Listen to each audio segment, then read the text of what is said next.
Hey actors, it's Wendy Lane Wright, the Hollywood talent manager in LA, Hollywood, California. And let's talk about success because I think this is really critical. No matter what you do or want to be in life, or whether you have chickens or not that make noise in the background, I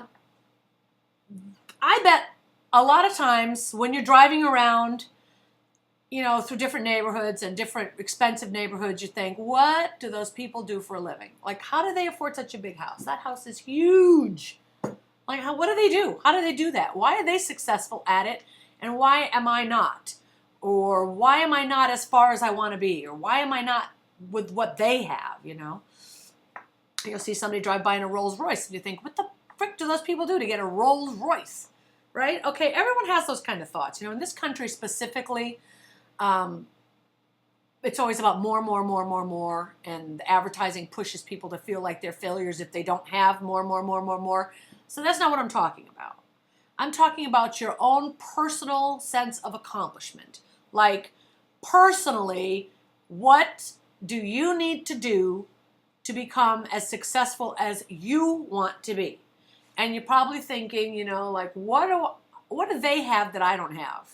Like, what do they have going on in their life, in their mind, in their thinking, in their actions, or maybe their upbringing? Like, what do they have that I don't have? And I know the answer to that.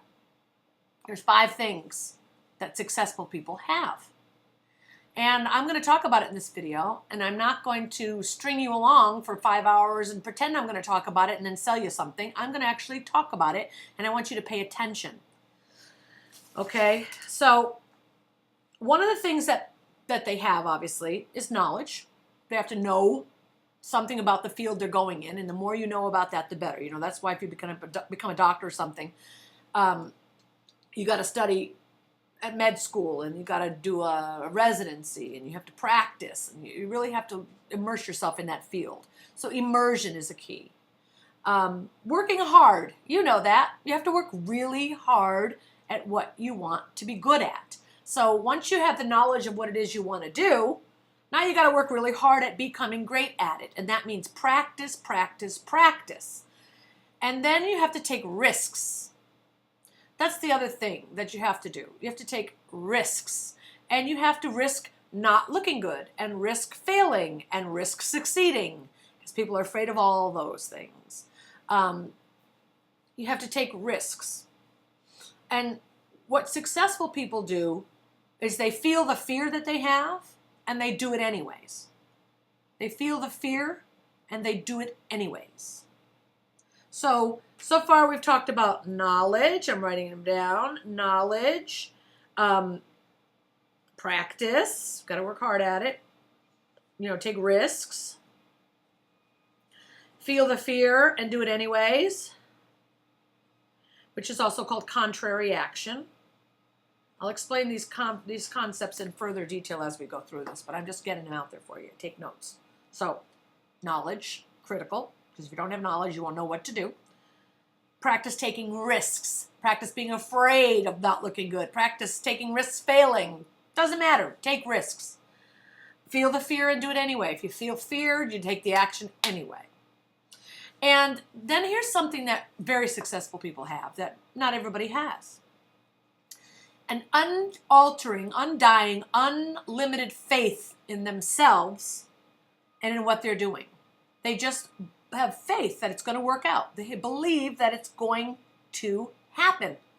And they are determined to make it happen, and they have faith that it will.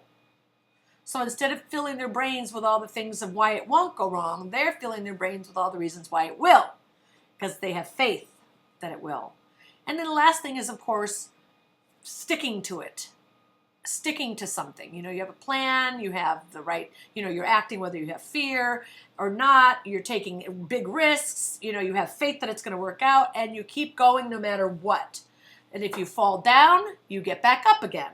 If you lose at something, you get up and play again. If it didn't work out, you try another angle, but you never quit.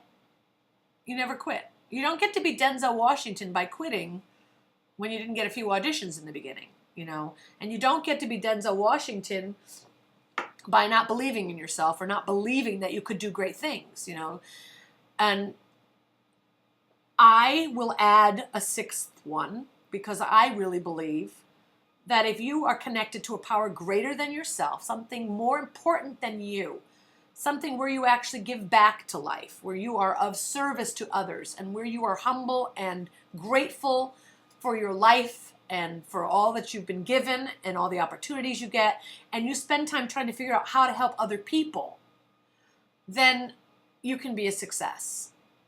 Now, success means a lot of things to a lot of different people, right? Success could mean, oh, my hair's coming out. That's okay. I'm going to be a success at putting it back up. You know what I'm saying? Success can be a lot of things. For me, growing up, success was not having to say no to the things I really want to do in my life. I didn't want to ever be without the ability to do what I wanted to do when I wanted to do it. For me, that's success. I've always been the kind of person who helps other people and who arranges charity events and does food drives and goes down to the homeless and literally, goes down to the Skid Row and gives jackets out at night when people are freezing. I'm always thinking about other people. That's just me. I got fired from a job at McDonald's years ago. I'll tell you why. I worked at the drive-thru. And in Hamden, Connecticut, where I grew up, we got the very first drive-thru ever, and we'd never seen a drive-thru in Hamden, and I got to be drive-thru captain. I was so calm and confident and comfortable, and I had my drive-thru captain jacket on as a captain and my drive-thru hat, and we used to have a drive-thru window. We didn't have those in restaurants back then. But I was so proud of my job, and I loved my job, and every time I opened that window, I smiled and was friendly to the customers because I cared about doing a good job. I didn't steal from them. I didn't cheat anybody. I didn't hurt anybody. I just went to my job so grateful to be a part of it. But at night, what I noticed was, and I got fired, very, very fired from being there. What I noticed was that we had little timers on the food, and every 15 minutes they would throw the hamburgers out, throw them out, throw them out. If they didn't serve them at a certain temperature to the customers driving through, they wouldn't serve them at all. And I used to think, what a waste. We literally have 600 hamburgers, cheeseburgers, Big Macs, quarter pounds with cheese at the end of the night that weren't being bought by the time frame of the heat, so they'd throw them out. So at the end of the night, I'd go, that's a freaking waste. So I would gather all those burgers up and take them down to Skid Row in New Haven, take them down and hand them out to everybody. Well, I guess I did that a few times, and I was caught on camera doing that, and I was fired. And I said, well, I'm just trying to help people. And they said, but if you serve this food and it's not at the temperature that McDonald's stands by and someone gets sick, we could be sued. So we throw out the food. And I was like, God, there's got to be a better way than that. I mean, all those people who starved and don't eat and a waste. I couldn't understand it. Anyway, I got fired. For me, success was never, let me find a job that I can work 9 to 5 and be really, really good at, and then make giant benefits, and then build a house with a white picket fence and live happily ever after in the same house for the rest of my life. That wasn't my vision of success. My vision of success was I could go where I want, when I want. I could live where I want, when I want. I could just be free. And I took big risks. As a teenager, I wanted to be a singer, and I drove across country with my best friend so that we could come out here to California, and she could get into an apartment and start her life out here. And as soon as I got out here, I thought, I'm not going back to Connecticut in the freezing freaking cold and the snow in the winter. I'm staying out here. I called my dad. I said, Dad, I'm staying out here. I need you to box up my clothes in the closet and ship them to me because I'm not coming back there. And I never moved back there, I met a record producer because I came out here to sing. I met a record producer, and I was singing in the bank and singing in the shower and singing in the car and singing in the supermarket. When you're a singer, you just sing everywhere. And I was in the bank, and a bank teller heard me sing and said, yo, do you sing? And I was like, I sing all the time. He's like, do you sing professionally? I said, not yet, but I want to. He goes, well, I'm a songwriter, and I have access to Capitol Record Studios, and I'm in a program over there, and I'd like you to come over and sing on one of my records I'm writing. And I was like, sure. I took a seminar called Warner Earhart, called the Forum, called Landmark Forum. And I did another program called called Insight Seminars. And those things kind of taught me to say yes to big things, yes to scary things, yes to things I don't know about. So when he asked me that, I said yes. And I went over to that Capitol Records building, and I was like, oh my God, Capitol Records! And he brought me into the studio down the street, and I went in there and sang, and people said, who is that girl on that record? She's amazing. And some record producer in Europe heard it, and he flew me over to Europe, which I said yes to, and had me sing with a group, and we got signed to a record label, and I had a record deal for 4 years, and I toured, and I made a ton of money, and I was free to do what I want, when I want, the way I want. Although you do have to show up where the record company tells you to. I was more than happy to do that. My point is, I was able to buy my Porsche for $50,000 in cash. When I sang on this one, I did a jingle.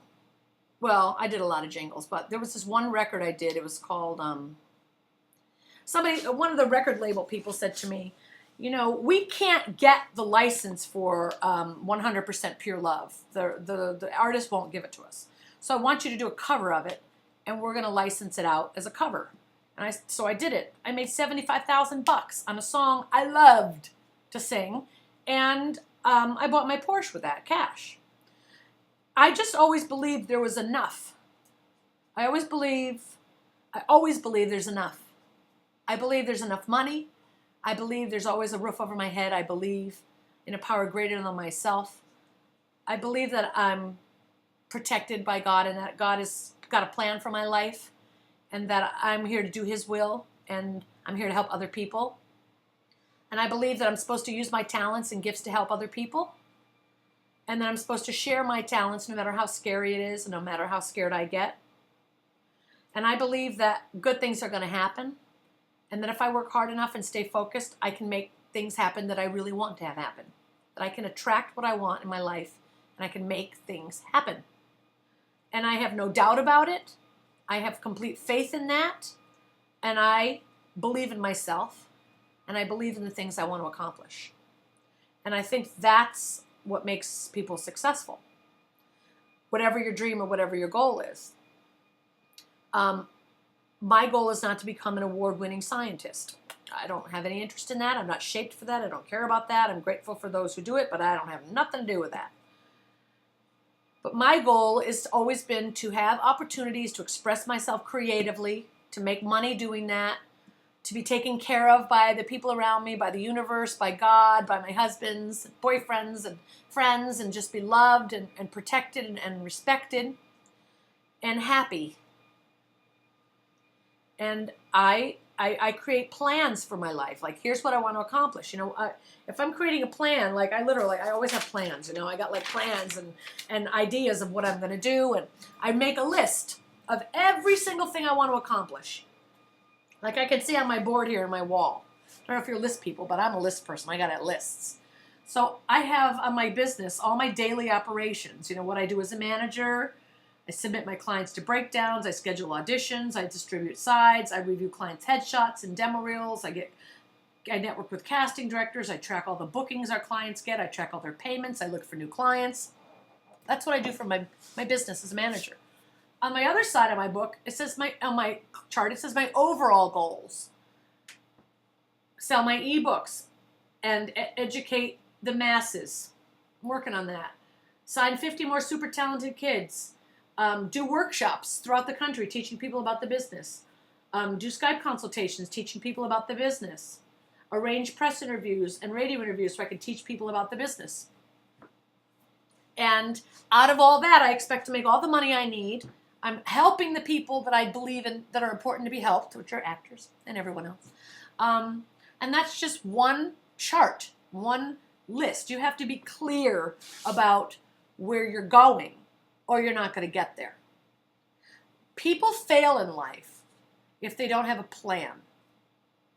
if they are too afraid to take chances, if they don't stick to things when they get hard, if they talk more negatively to themselves than positively.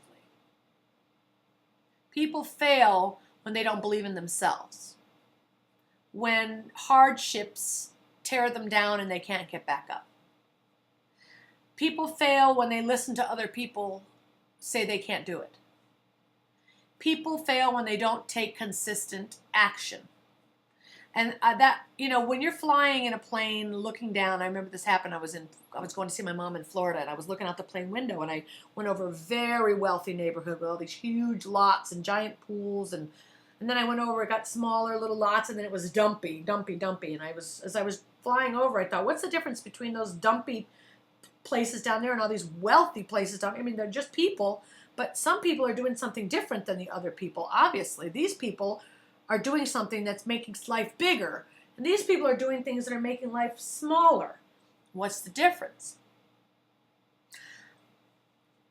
Believing in yourself is critical. And if you have voices in your head that are telling you you're not good enough, you need to pour more voices in your head that tell you you are good enough. If you feel like you just can't do something, you've got to power yourself up. I listen to subliminal tapes over the years. I've done all kinds of stuff. How do you think I stay positive? It just doesn't just happen. I mean, I'm just not naturally this great. I have to, work at that. I get feelings of like I'm not good enough, and how am I going to do this? It's overwhelming, and oh my God, what if I succeed at it? Then I would be a winner. Oh my God, what if I fail? Then I'd be a loser. We all have those kind of thoughts. But what I do is I try to maintain a positive state of thinking in my being, a positive state of being, positive state of mind. I use subliminal tapes under my pillow at night with the waves. Talk about what I'm capable of doing and how powerful I am and blah, blah, blah. And I listen to meditational music and relax. I go to therapy on Thursdays just to talk out shit that I need to talk out, so I don't take out my aggressiveness or my disappointment or any of my frustration in this business out on people. My therapist hears the room full of shit on Thursday mornings from 10 to 11. Thank God for her. I fill my head with books of knowledge, and I surround myself with positive thoughts and positive thinking. I post, I have things around, reach for the stars. And I have them everywhere. You can't see my office that I'm not turning the camera around, but I have positive statements around my house. When I'm getting negative, I put a piece of paper that says I'm independent of the good or bad opinions of others. I plaster that shit right on my mirror, and I look at it every day and look at myself in the eyes and say, I'm independent of the good or bad opinions of others. So I stay focused on being positive, and I have faith that it's all going to work out. And I take bold action, and I schedule my actions in my calendar. And all successful people that I know live like that. They take bold action. When you don't feel like doing something, but it's something you should do, it's called contrary action. You take the action anyway. You get up and you do it anyway. That's the contrary action. And contrary action will make you very powerful. If there's any tool or technique I could share with you, contrary action is it. It's the concept that whatever it is you feel like not doing, get up and do. If you feel like you should say something, but you're too scared, say it. If you feel like you shouldn't say something, but you want to because you're being, mean, don't say it. Take a contrary action. It's very, very powerful. I wrote a book about it. It's called Contrary Action, An Ordinary Girl's Dialogue with God. It was really a cool experience I had one day, and if you read that book, you'll see what happened to me. It was really neat. But that's just what I'm thinking today. I just want you guys to look at your life and get present. Success doesn't happen by itself, and anybody can be successful. Anybody can be successful. I'm fortunate enough to have a house I really love with tons of things in it that are really beautiful, and paid off cars and paid off houses and Even though I live in LA, I have 2 lots with my property here, and I have chickens on them. And I work from home, and one of the buildings on my property is an office my husband built for me. And I can come and go as I please. I have enough money to travel wherever I want to travel, whenever I want to travel.